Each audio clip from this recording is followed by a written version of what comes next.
ओम शांति। हाणे असां बाबा खे यादि था करूं। महात्मा प्रकटी के रूप में देखिए निराकार रूप में बाबा खे यादि करो। मन में कोई भी ॻाल्हि हुजे बाबा खे ॿुधाए छॾियो।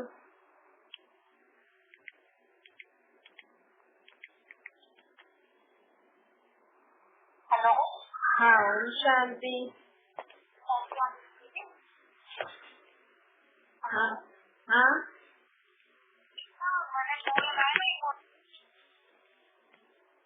ओम शांति। अॼु मिठा मिठा श्री बाबा ब्रह्मचितम द्वारा चवनि था, मीठे मीठे ॿार बाबा चवनि था, ॾिसो माण्हू गोरे ऐं कारे कृष्ण जी पूजा कंदा आहिनि। हाणे कृष्ण काथे त ॾाढो ई गोरो ऐं काथे त थोरो सांवरो ऐं काथे एॾो ई कारो। कारो कारो बिल्कुलु कोयले जहिड़ो कारो। काली जी मूर्ति ठाहे सघंदा आहिनि, कृष्ण जी भी कारी कारी कोयले जहिड़ी कारी। दुनिया में अहिड़ो माण्हू हुजे कारो त माण्हू खे कीअं पसंदि ईंदो। त अहिड़ो लेकिन कारे कृष्ण जी भी माण्हू पूजा था कनि। कारे कृष्ण खे घर में रखी करे हुनजी मूर्ति रखी करे माण्हू पूजा था करनि, उहो सुठो थो लॻे। छो बाबा चए थो कृष्ण जो गोरो हुजे या कारो, लेकिन माण्हू खे ॾाढो सुठो थो लॻे। बाबा असांखे चवनि था कि कृष्ण जॾहिं गोरो हुयो न, त जॾहिं कृष्ण जो हिन दुनिया में पहिरीं कृष्ण जी आत्मा जॾहिं जन्म वरितई, तॾहिं हुनजो शरीर ऐं आत्मा ॿई गोरा हुया। असां शरीर भी पावन पवित्र हुयो, तो प्रधान तत्वनि जो ठहियल हुयो, त हुनजी आत्मा भी पावन हुई। लेकिन जॾहिं उहे कृष्ण जी आत्मा 84 जन्म वठी करे कलयुग अंत में आई न, त हुनजी आत्मा भी पतित थी वई, कारी थी वई ऐं हुनजो शरीर त पोइ तमो प्रधान तत्वनि जो शरीर ठहियल हूंदो न, त कारो मतलब ताक़त वारो न हूंदो आहे, सांवरो थी वेंदो। जेको गोरो ऐं कारो चित्र आहे हिन जो अर्थ छा आहे कि हुनजी आत्मा कारी थी। भले शरीर हिन समय माण्हू जे न ॾिसी ॿाहिरां खां सुठो आहे, लेकिन अंदर जो कारो आहे। अंदर मतलब हुनजी आत्मा कारी आहे, अर्थात हुनजी आत्मा जा विचार स्वभाव संस्कार सुठा न आहिनि, हुनजी आत्मा जी नीयत सुठी न आहे। त बाबा चए थो ॾिसो कृष्ण जी आत्मा न सत्युग में ॾाढी सर्वगुण संपन्न, 16 कला संपूर्ण निर्विकारी, डबल अहिंसक, मर्यादा पुरुषोत्तम। लेकिन वही कृष्ण जी आत्मा जॾहिं कलयुग द्वापर युग में आई न, त धीरे धीरे हुनमें विकार बुराइनि जे वश हुई। द्वापर युग खां विक्रमी संवत शुरू थियो। भई माण्हू अॼु न चाहींदे हुए भी माण्हू खे विकारनि जे वश थी करे ॿार पैदा थो करणो पए। न चाहींदे हुए भी ॿारनि खे कंट्रोल करण लाइ क्रोध करणो थो पए, लोभ रखणो थो पए, मोह रखणो थो पए। न चाहींदे हुए भी थोरो खुद खे वॾो सदाइण लाइ थोरो अहंकार रखणो थो पए। इन न माण्हू ये असांजी अंतर आत्मा नथी चाहे, लेकिन असांखे न दुनिया में रहण लाइ करण पए थो। कृष्ण जी आत्मा भी जॾहिं द्वापर युग खां आई, द्वापर युग में सत्य त्रेता पार करे, त कृष्ण जी आत्मा खे भी न चाहींदे हुए भी उनखे ये सब कर्म करणा ई पवंदा हुया। ऐं जंहिंजे फलस्वरूप हुनजी आत्मा जे मथां पापनि जो बोझो चढ़ी वियो, त हुनजी आत्मा कारी हुई। जंहिंजे कारण हुनजे कारे रूप खे भी माण्हू पूजनि था। जे ॾिसो कोई भी माण्हू हूंदो न जीवन में ॾाढो सुठो हुजे, जीवन में माण्हू ॾाढो सुठो हुजे, लेकिन काथे काथे हुनखां थोड़ी थोड़ी गड़बड़ी थी वेंदी।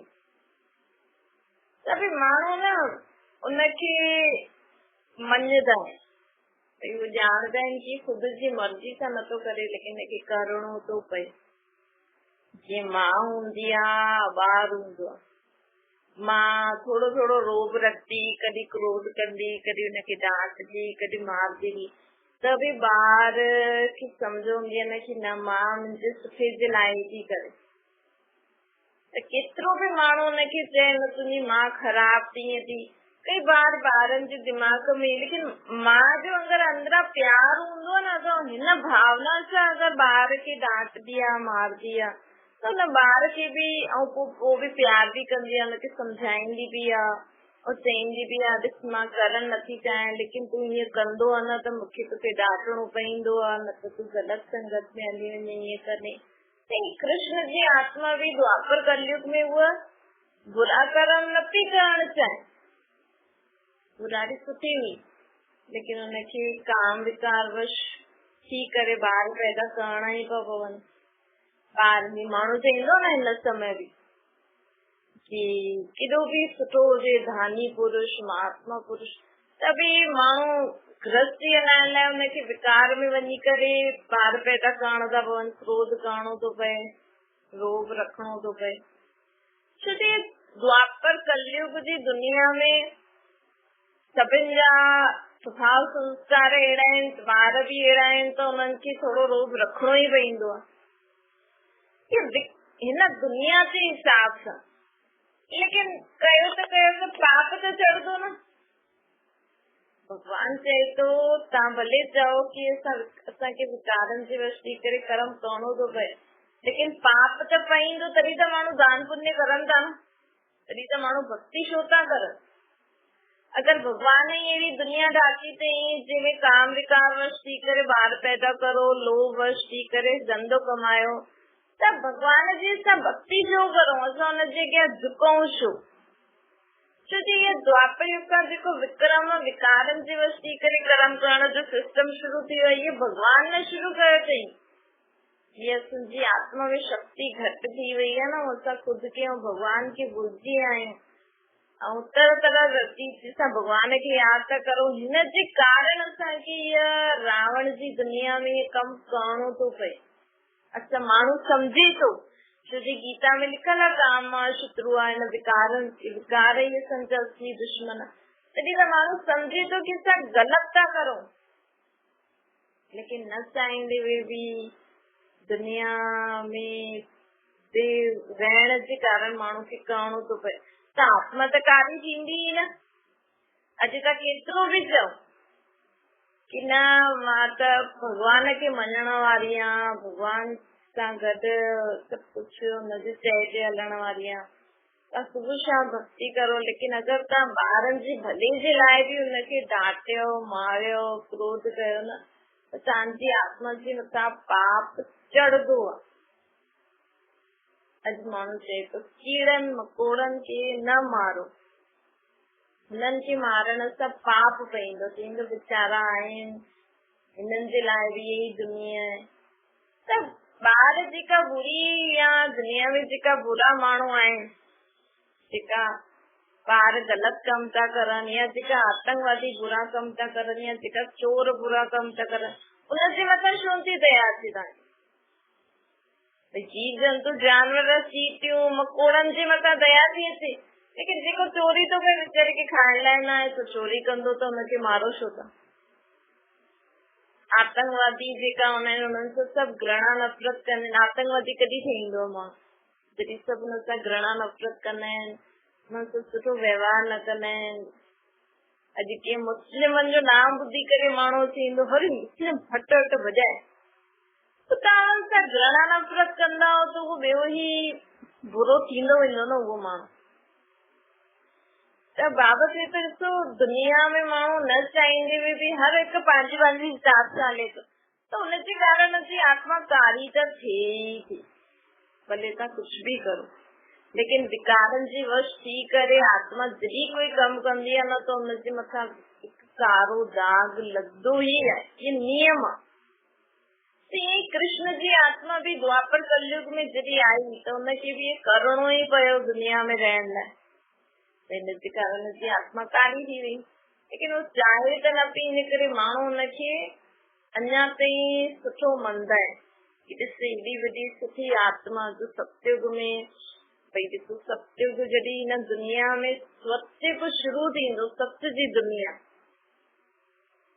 कॾहिं शुरू थींदो? जॾहिं हिते कृष्ण जो जन्म थींदो। कृष्ण जी आत्मा जॾहिं हिन सृष्टि ते जन्म वठंदी न तो एडी सतो प्रधान प्रकृति सां ठहियलु हुनजो शरीर हूंदो। कोई कृष्ण पीपल जे पत्ते ते न ईंदो।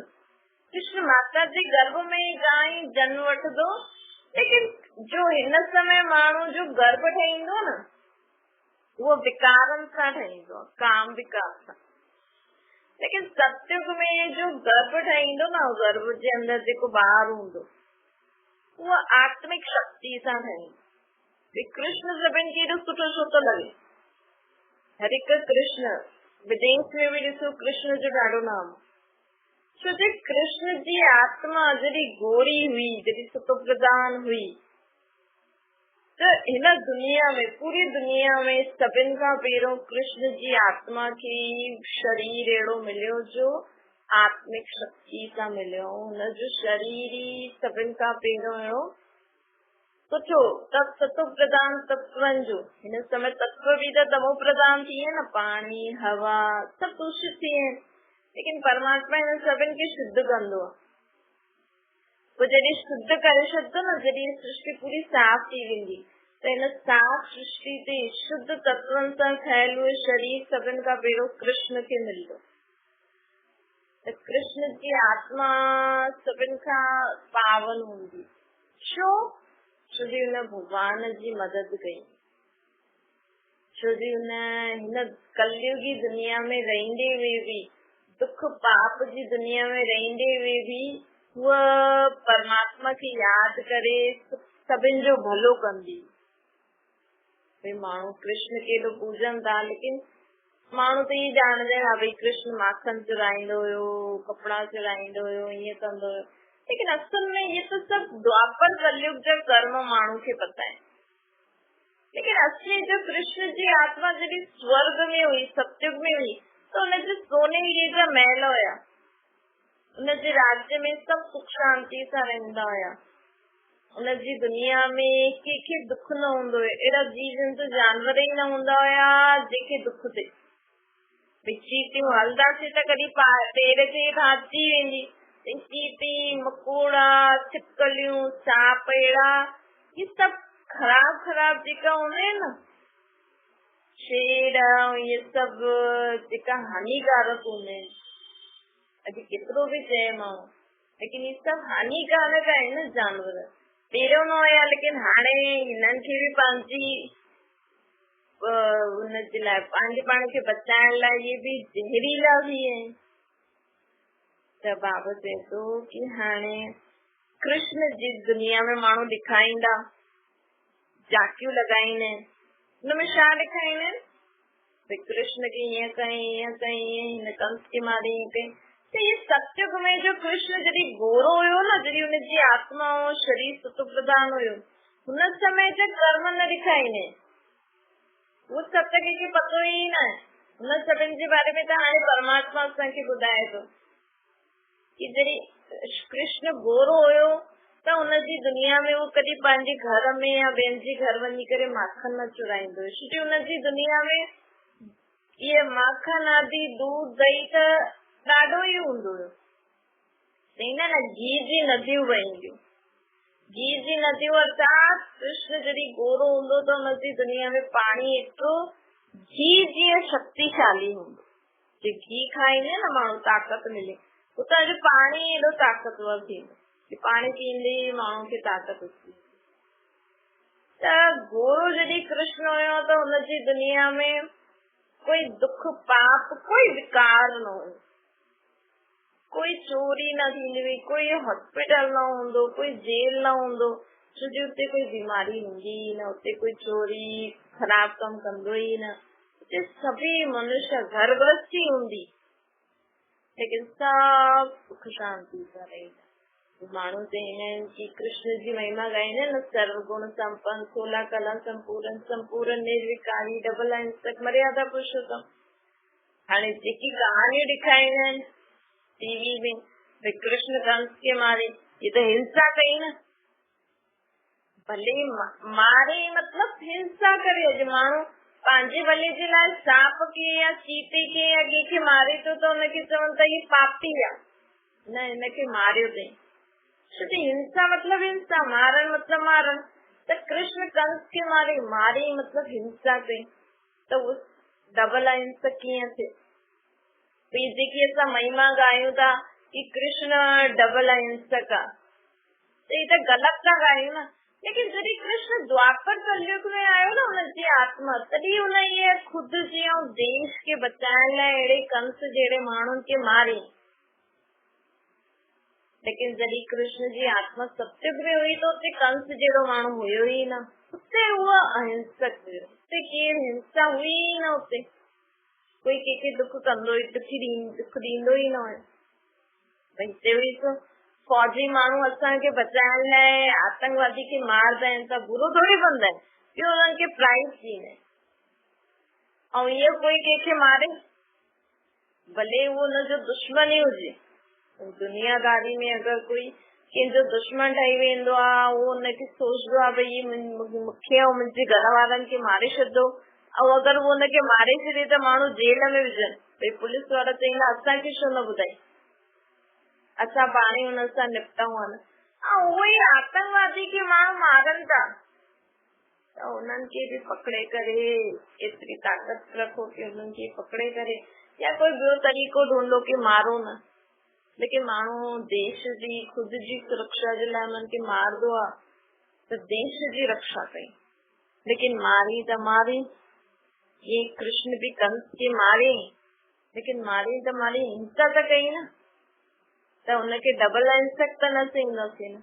लेकिन कृष्ण जी आत्मा जॾहिं सतयुग त्रेता में हुई न तॾहिं अहिंसक। त दुनिया में जेकी झांकियूं ॾेखारनि था, जेकी टीवियुनि में कहानी ॿुधाइनि था, ये अधूरी आहे। कृष्ण जी आत्मा सतयुग त्रेता में छा कई? कृष्ण जी आत्मा जॾहिं गोरी हुई तॾहिं हुन छा कई? जॾहिं कृष्ण कार्य जी कहानी त पतो आहे न दुनिया में माण्हुनि खे, लेकिन कृष्ण जॾहिं गोरो हुयो अर्थात हुनजी आत्मा जॾहिं सर्वगुण संपन्न, 16 कला संपूर्ण निर्विकारी डबल अहिंसक मर्यादा पुरुषोत्तम हुई सत्य त्रेता में, त हुनजी दुनिया में छा हुयो? अॼु माण्हू ॾिसो, राधे कृष्ण जा अलॻि मंदिर, लक्ष्मी नारायण जा अलॻि मंदिर, महालक्ष्मी जो अलॻि, विष्णु जो अलॻि। लेकिन परमात्मा जंहिं त ॾिसो राधे कृष्ण ई स्वयंवर खां पोइ लक्ष्मी नारायण ठहींदा। हाणे हिन दुनिया में ॾेखारियो अथनि टीवी ते कि भई कृष्ण राधा सां त हलंदो हुयो, हुनजी बचपन में त हुनजी जोड़ी हुई, लेकिन शादी हुन ॿिए केस सां कई। त इहे कम त हाणे ई था थियनि न, हाणे माण्हू दोस्ती यारी केस सां थो करे, शादी ॿिए सां थो करे। त कृष्ण जी आत्मा जॾहिं सतयुग में हुई न तॾहिं हुन राधे सां ई शादी कई, और शादी खां पोइ हुते न छोरे ऐं छोरी ॿिन्हिनि जो नाम बदलंदो हुयो, भई कृष्ण थी वियो नारायण ऐं राधे थी वई लक्ष्मी। त इहे जेको राधे कृष्ण ई स्वयंवर खां पोइ लक्ष्मी नारायण ठही वेंदा। ॾिसो लक्ष्मी नारायण जो कॾहिं बचपन ॾेखारियो अथनि, त इहे राधे कृष्ण ई लक्ष्मी नारायण जो बचपन आहे बाबत त बाबत हुअनि था। ॾिसो जॾहिं परमात्मा सां कीअं सभु कृष्ण जी जॾहिं पहिरियों सतयुग जो जन्म हो न हुनजे बारे में ॿुधाईंदा त बाबा चए तो ॾिसो माण्हू विष्णु जो अलॻि चित्र ठाहे थो, विष्णु अर्थात अॻियां नारायण पुठियां लक्ष्मी, ऐं महालक्ष्मी में अॻियां लक्ष्मी पुठियां नारायण, भई 4 हथ ॾेखारींदा आहिनि। हाणे हिकु माण्हू जो 4 हथ कीअं थी वेंदा? माण्हू चईंदा न भई असांजो पति पत्नी चईंदा ॿई मिली करे कमु कंदा आहियूं, मतलब ॿई हिक ॿिए जी राय वठी करे सभु कुझु कमु कंदा आहिनि। मतलब 2 हथ 4 हथ थी विया, 4 टंगूं थी वयूं, ॿई हिक जी राय ते हलंदा त कमु 4 हथनि सां थी वेंदो। ऐं उहे पत्नी चए न मां ईअं करां, उहो पति चए न मां ईअं करां, त 2 हथ होॾे 2 हथ होॾे, सभु ॿई अलॻि अलॻि कमु था करनि, ऐं ॿई डिसाइड करे करनि कि हा भई ईअं कंदासीं त कमु जल्दी थी वेंदो न, त 4 हथनि सां कमु थी वेंदा। घर गृहस्थी सतयुग में हिते त पति पत्नी कॾहिं लड़नि था, कॾहिं झगड़नि था, कॾहिं कोई कंहिंजी शइ ते थो हले, कॾहिं कोई कंहिंजी शइ ते थो हले। त हिते आहे न प्रवृत्ति मार्ग न रावण जी आहे, रावण जा 10 शीश मतलब पंज शीश त्रीजा पंज मुंह पुरुष जा। इन समय घर गृहस्थी कीअं थी हले रावण जे हिसाब सां। ॾिसो तव्हां पंहिंजी गृहस्थी हलाइण लाइ चईंदा असांखे काम विकार दिवस थी करे ॿार पैदा करणा ई आहिनि, क्रोध करणो ई आहे, लोभ रखणो ई आहे, अहंकार करणो ई आहे, मोह रखणो ई आहे। लेकिन हाणे जेकी अचण वारी दुनिया आहे न भई, कलयुग खां पोइ सतयुग ईंदो, पोइ सतयुग में राधे कृष्ण ईंदो, पोइ संवर खां पोइ लक्ष्मी नारायण ठहींदा। त सतयुग जी दुनिया में घर गृहस्थी हूंदी लेकिन लक्ष्मी नारायण जीअं हलंदी। हुननि जी दुनिया में कोई विकारनि जे वश थी करे ॿार न पैदा कंदो, कोई क्रोध जे वश थी करे ॿारनि खे न संभालंदो। इन समय माउ पीउ चवनि ॿार अहिड़ा आहिनि, ॿार चवनि माउ पीउ अहिड़ा आहिनि। लेकिन सतयुग में ॿार भी सुठो हूंदो त माउ पीउ भी सुठा हूंदा। त ये जेकी भी बाबा चवनि था, ये महालक्ष्मी और विष्णु अलॻि अलॻि मंदिर ठाहे वेठा आहिनि।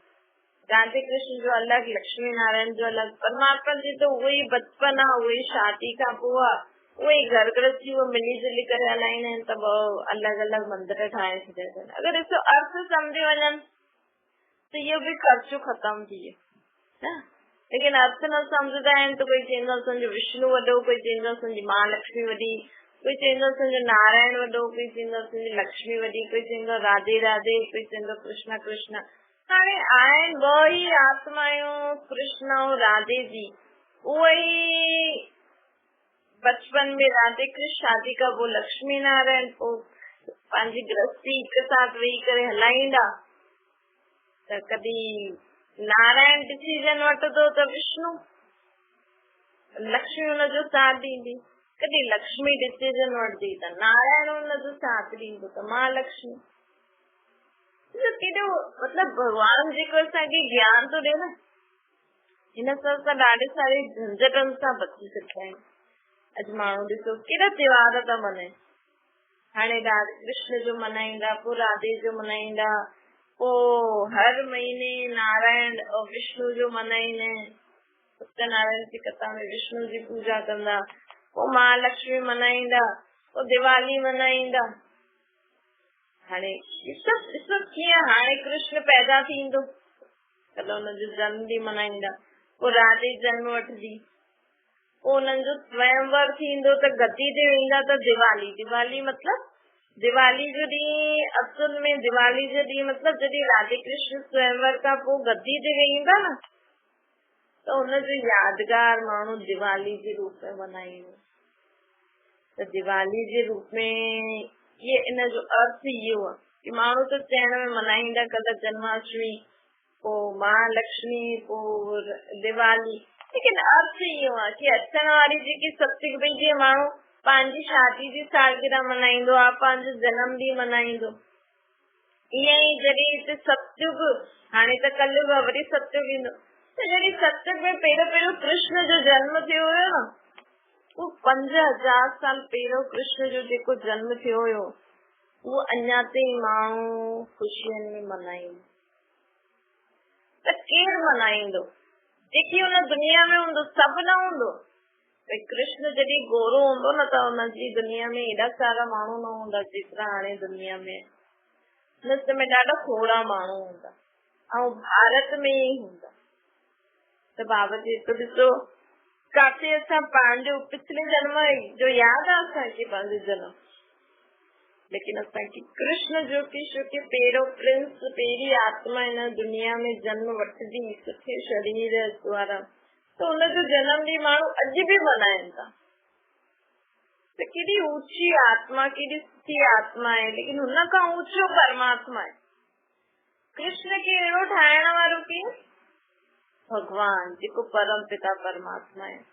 त परमात्मा जी पहिरीं रचना है कृष्ण, ऐं उन कृष्ण खे कृष्ण जहिड़ो कीअं ठातई? गीता ज्ञान ॾेई करे। गीता ज्ञान सां ई मनुष्य खां देवता ठहींदा आहिनि, और गीता ज्ञान ॾियण वारो परम पिता परमात्मा। परमात्मा ही कलयुग अंत जे समय अची करे असां सभिनि आत्माउनि खे गीता ज्ञान ॾींदो आहे, लेकिन हुन ज्ञान खे सभिनि खां पहिरियों सम्झी करे धारण कीअं कयो? कृष्ण जी आत्मा। भगवान ॿुधाई त पूरी दुनिया खे, लेकिन कृष्ण जी आत्मा उनखे सम्झी करे धारण कई ऐं पंहिंजे पाण खे अहिड़ो ठातई। ॾिसो माउ पीउ बि ॿारनि खे सम्झ ॾींदो, लेकिन माउ पीउ कंहिंखे अॻियां रखंदो, जेको हुनजो चयो मञी करे ओड़ो ठहे। भले नंढो ठहे त नंढे खे अॻियां कंदा। ईअं ई परमात्मा बि कृष्ण ॾिनई त सभिनि खे ज्ञान, लेकिन कृष्ण जी आत्मा ॿुधी करे पहिरियों ओड़ी ठही। छा मीठे मीठे सिकिल जे ॿारनि जुटी माता पिता बाप दादा जो यादि प्यार ऐं गुड मॉर्निंग। रूहानी बाप जी सभिनि रूहानी ॿारनि खे नमस्ते। संजी भी रूहानी माता पिता बाप दादा की यादि प्यार गुड मॉर्निंग और नमस्ते वरदान है।